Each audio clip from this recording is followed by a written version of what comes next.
Welcome, my friends, to Stirring Abyss. As many of you know, I'm a big fan of the Lovecraft genre, and I thought today we'd take a close look at this underwater classic. So there's several different possibilities in the game, of course. You can go for the endless mode. I don't believe this is currently unlocked. The story mode, and of course change your difficulty. Purely Lovecraftian difficulties here with unsettled, deranged, and psychotic. We'll go with medium, aka deranged, and take a look at the story here.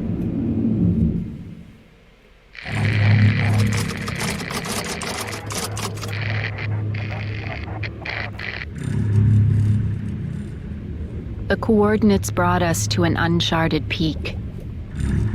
A great mountain rising from the lightless depths, shrouded in mystery. We thought we'd prepared for everything. This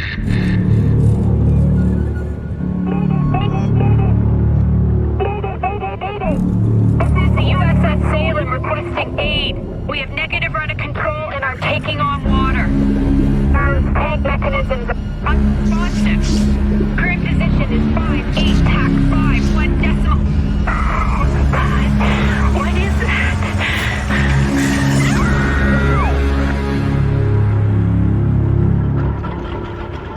How little we knew. The abyss hides more than ancient ruins and lost history. And our arrival has not gone unnoticed. In deep waters, the smallest ripple can change everything.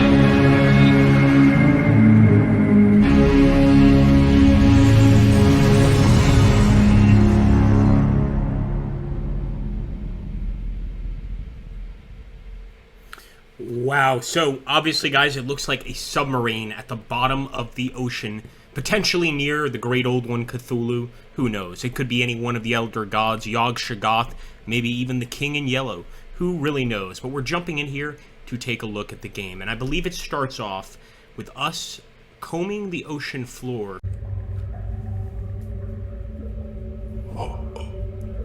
Wow, this is cool. Alright guys, we've got one diver under our control. Our first objective is to find a way out of the cave. This is fascinating. I initially said that we were searching down here, but I don't know how our guys got here. He just woke up on the seafloor. Whether or not he's part of that submarine or part of a rescue crew, I have no clue. But this is beautiful. And I'm already loving the sort of Lovecraftian approach. We just got a little eldritch tip here, and I'm not sure if that means that we're getting close to one of the Elder Gods, or potentially close to a clue of some sort. Lieutenant John swears under his breath, a corpse. Of all the caves in the ocean, there is a corpse in this one. That can't be a good omen. Though the uniform is old and the years have taken their toll, it is clear that the deceased sailor was of an extremely high rank. Not a man would be unceremoniously buried at sea under normal circumstances. Mutiny, perhaps? Or battle? There are no answers here. All John knows is that he would rather avoid suffering whatever gruesome fate claimed the man. Lowering his head in respect for a fellow sailor, he moves on. That guy could have been here for hundreds of years. We just don't know. But, as you can see, we're finding different clues. And that's the sack from the Salem. And the Salem, of course, is the submarine that has not been heard from. We found our first item. We can carry 2 items at a time. Take the spear gun with you by right-clicking it. Very nice. Having a spear gun makes me feel a little bit safer. For those of you that are familiar with the Lovecraft novels, you know about Dagon's little warriors, his underwater monsters and things of that nature. It's not just Dagon. Dagon is one of many of the Elder Gods. But these creatures basically look like very, very large humanoids made for, of course, an underwater situation. Now, of course, it looks like we've got other creatures such as jellyfish, and you bet I am going to try to take it out. It's got some eldritch activity. It's not your typical jellyfish. So I'm going to try to fire the spear gun. No, that's not going to work. Let's try and stab. Oh, we got it. So there's some eldritch activity there. I'm going to inspect this corpse. The broken jellyfish lies deflated at its feet. Tiny electric discharges still visible within the pale membrane. Johns is no expert on these creatures, but he knows they don't use electricity to hunt or defend themselves. An entirely new species of Scythozoa? In a different context, this would be a great biological discovery, but right now it's only putting him more on edge. It gets creepier and creepier. I love this approach, of course, to the game. It looks like we got another sailor here. Is he alive? Wake up, man. Navigating the gloomy cavern, Lieutenant Johns comes to an abrupt stop. A motionless figure lays hunched against the rock wall, clad in one of the expedition diving suits. He's not alone. This is Lieutenant Johns. Can you hear me? He only hopes the radio transceivers on both suits are still functional. The moments of silence feel immeasurably long until a faint reply echoes inside his helmet.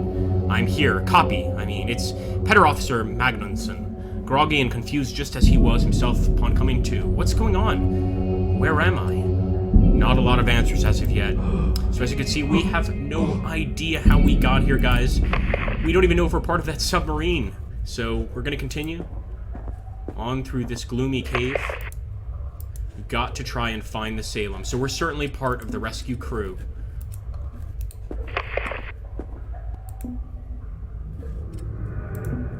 We're going to end the turn. We do have a little bit of eldritch activity, but I really wanted to get Lieutenant Johns over here. He's the one with the spear gun. I would want him to be the one to take on any creatures we might face. A cheap shot.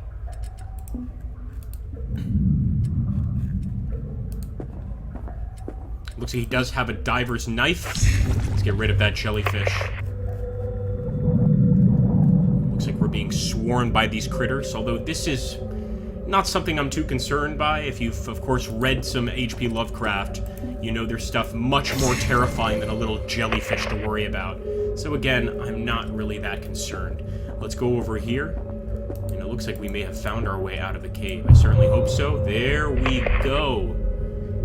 Alright, guys. So this is the ocean floor here. And it looks like we have to gather scrap metal to actually repair the ship. Or, well, I'm guessing repair the ship. You can switch between divers. And this is something that I haven't seen before, where you can have one diver on a different part of the map, essentially. I love that. Now, I'm going to still bring him through, but it's cool to know you can do that, of course. And right now we just want to try and gather as much scrap metal as possible. And we have to gather copper for electrical repairs. Interesting, guys. As you can see, and as mentioned there, each of these divers has different abilities. It looks like our sailor here has a sort of defensive ability. But if we go to our main diver, to the lieutenant, he's got his spear gun. He's got that commander role, which grants an extra action point. And he does have a defensive posture. So I like how they do have different abilities. It's not just the exact same character at all. Let's bring him down here, boy. I think we're still technically in the cave. We're just in part 1 of the cave. Look at that. Really well done there. I wonder if he smokes a cigar in his wetsuit under the ocean. That would be pretty badass. Got some more eldritch activity. I'm guessing that means potentially more jellyfish. Now, of course, when eldritch activity really means is activity of the elder gods, Cthulhu, Yog-Shoggoth, etc. But in the context here, I'm guessing that it's letting us know that there are creatures around. I could be wrong. I could be wrong. Oh, we found the anchor. We found the USS Salem. But we still have to grab the rest of the resources, that's right. Let's try and look for some more of that scrap metal, folks. Looks like there's also something here. Oh, it's some copper. Beautiful. Carefully ascending the sturdy anchor chain, Magnusson reaches the airlock contraption at the con. The mechanism opens with ease. Just like in training, he can't wait to be inside and shed this damned suit. The conning tower is a mess, with miscellaneous equipment strewn haphazardly all around the small room. First things first, though, the control room. The petty officer kneels at the hatch and pulls. The heavy steel door gives away with a tortured creak, revealing an almost still surface of dark water. The ship is flooded.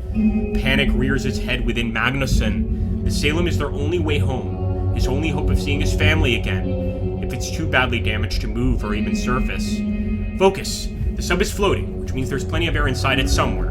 All we need to do is pump the water out of the flooded sections and get the equipment in the control room operational. It's not going down without a fight. That is terrifying. So now, of course, we know that the USS Salem is flooded. We're gonna go ahead and enter her, see what's going on inside. Fascinating. Look at this, my friends. So we can actually pump the room. The control room is no longer flooded, however, some of the critical systems in the room have been damaged and must be repaired before it can be used. Okay. USS Salem is your base of operations throughout Stirring Abyss. As you progress through the game, you can use the power and other resources to restore functionality to the Salem. For example, to unlock the ability to heal injured crew members. You'll need to pump the flooded control room to access other rooms. Understood? And the pumping takes power, so over time, we do need to reacquire some of that power. The Salem also has an inventory that contains crucial supplies. Drag the items out of the inventory and into the diver's inventories to take them with you. Diver inventories can be accessed beneath their portraits at the top of the screen. That is fascinating. And even just by getting rid of some of the water in the control room, we did unlock a few, or find a few items, I should say. The great machine comes alive slowly, machinery still locked behind flooded sections, responding to the call of the control room. The hum and vibration of the engines brings hope, but not as much as the blinking light on the radio panel, the emergency beam locator. Tens of diving suits, each fitted with a transmitter, are missing from their storage. Only one signal is active right now, but perhaps the others are just out of range or temporarily disabled.